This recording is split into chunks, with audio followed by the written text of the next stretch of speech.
présenter la correction du TP sur le thème 2, l'alimentation, séquence 3, la recette de la sauce tomate. Donc je vous rappelle, le but de cette TP était de modéliser une plaque électrique. Donc, on n'avait pas réussi à faire les mesures. Donc j'ai fait moi-même le TP, je vous ai transmis les mesures.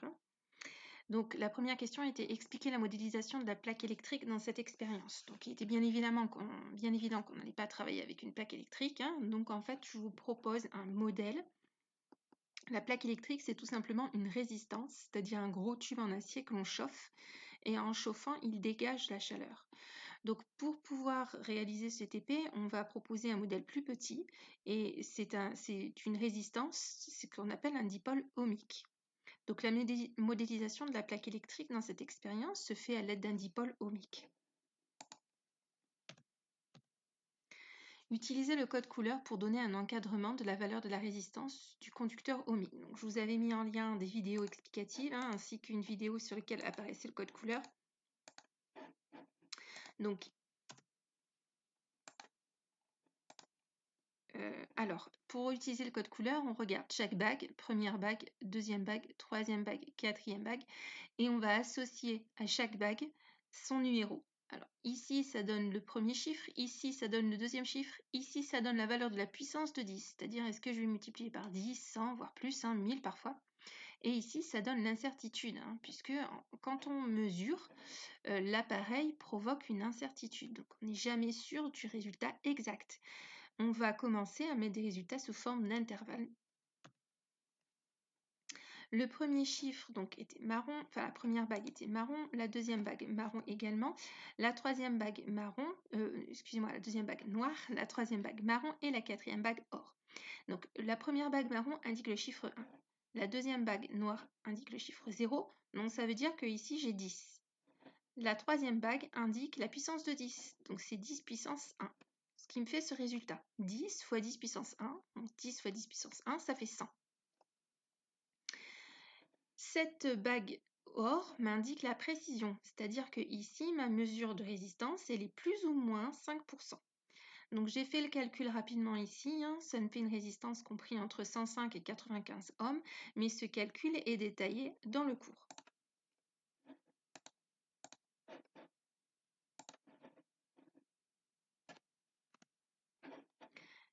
Schématiser le montage. Donc normalement, la schématisation de montage, c'est des choses que vous avez fait au collège, ça ne doit pas vous poser de problème.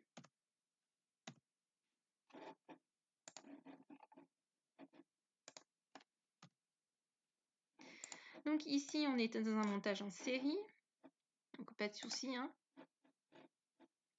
Hop, juste je règle le problème avec l'image. Voilà. Donc on était dans un montage en série. Voilà. Dans ce montage, il y avait un générateur, un ampèremètre. Alors, on n'avait pas d'interrupteur, on aurait pu en mettre un dipôle ohmique et un voltmètre. Donc, l'ampèremètre, le voltmètre, c'est des notions qu'on reverra plus tard au cours de l'année. Je vous rappelle tout de même que l'ampèremètre, c'est un appareil qui se branche en série, c'est-à-dire qu'il se met derrière à la suite des autres appareils. Et ensuite, le voltmètre, c'est un appareil qui se branche en dérivation. Ça veut dire qu'il va se mettre, on va aller le brancher au-dessus du dipôle auquel on mesure. Alors, en série, je vous rappelle, je fais qu'une seule boucle.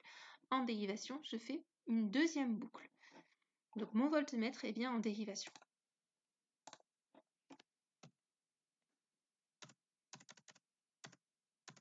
Donner les grandeurs qui doivent être mesurées pour tracer la caractéristique tension courant. Donc, tout simplement, les grandeurs, elles sont données ici. Il va me falloir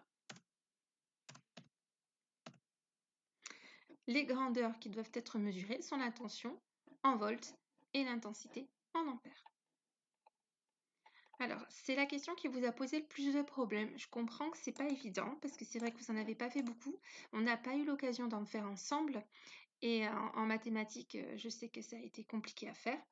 Mais ici, en fait, ce que je vous demandais, c'était pas de comprendre le script ni de savoir le faire. C'était simplement, hein, si je puis m'exprimer, savoir modifier ce script, c'est-à-dire repérer où je vais pouvoir, à quelle ligne je vais insérer mes valeurs expérimentales pour pouvoir tracer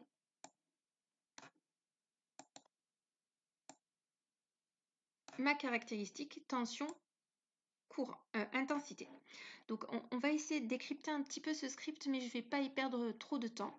Vous voyez que ici, hein, vous savez peut-être que vous l'avez vu avec Madame Ben Saïd, hein, sur Python, on peut importer des bibliothèques complètes qui me permettent de faire des calculs. Donc ici, j'ai importé une bibliothèque. Ici, ce qui est en vert et ce qui commence par une dièse, hein, ce sont des indications. Ça ne rentre pas dans le script Python. Ici, vous voyez U égale np-array. Ici, vous avez la même phrase avec I.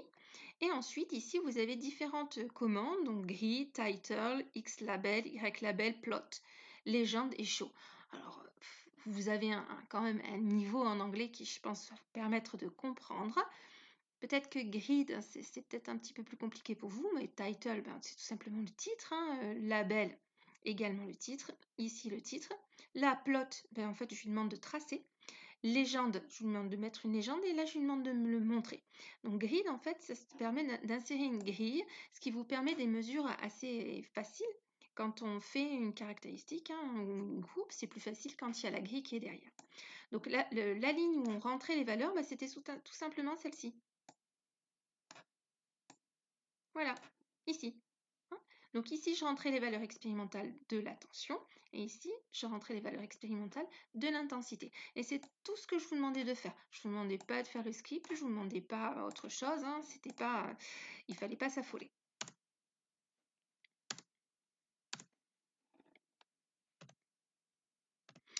En déduire la valeur de la résistance. Donc vous voyez bien que derrière, on a bien cette fameuse grille que je lui ai demandé de faire. Hein. Il a bien mis des légendes, il y a bien un titre, hein, donc tout va bien.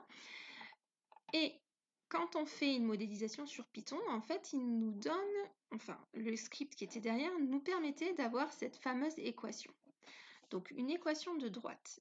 Normalement, c'est une notion que vous avez vue au collège. Pour ceux pour lesquels c'est complètement inconnu, une équation de droite, eh bien, ça permet simplement de donner la relation qui existe entre les abscisses qui sont ici et les ordonnées qui sont là. Donc, entre x, ici, et y. Donc, x, c'est l'intensité. Ici, moi, c'est la tension. Donc, il me dit, ben, pour avoir ta tension, tu vas faire 99,4 fois i moins 0,0, etc., etc., etc.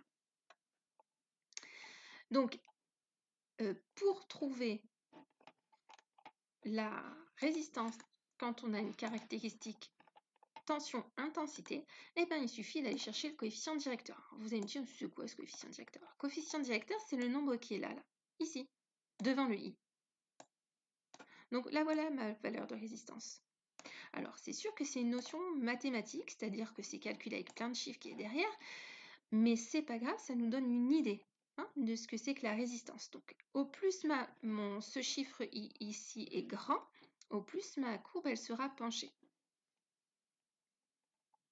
Donc, je me retrouve avec une résistance de 99,4 ohms. Donc, moi, il est bien évident que je vais rapporter ça à la physique et donc mettre une unité.